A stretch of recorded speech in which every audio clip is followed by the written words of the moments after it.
Padre Cristo, hermanos, aquí estoy, ¿verdad? Estoy con este chofar. El chofar es un instrumento de guerra profético y bíblico, ¿verdad? Tiene 4 sonidos. Uno es el tequía, el otro es chevarín, el otro es terúa y tequía gadola.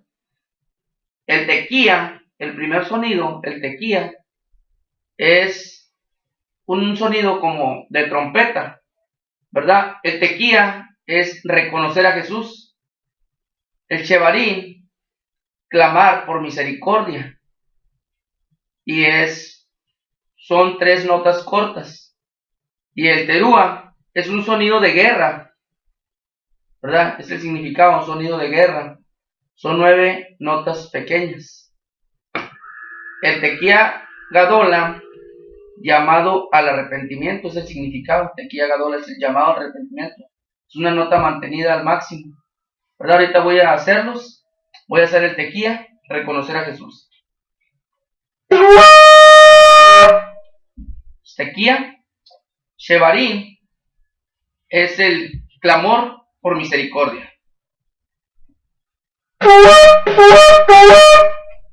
Aquí están los 3 sonidos. El terúa es un sonido de guerra. Son 9 notas cortas, ¿verdad? Es un sonido de guerra. Es como para prevenir, un sonido de guerra.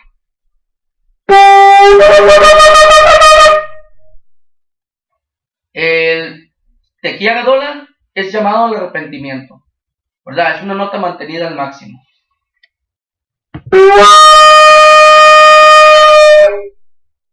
Ahí está, ¿verdad?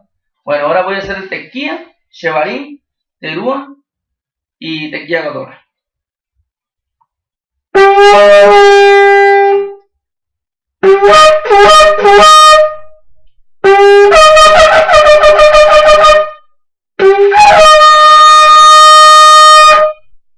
Ahí está, ¿verdad? Son los 4 significados. Tequía, ¿verdad? Tequía, chevarín, terúa y tequía gadola.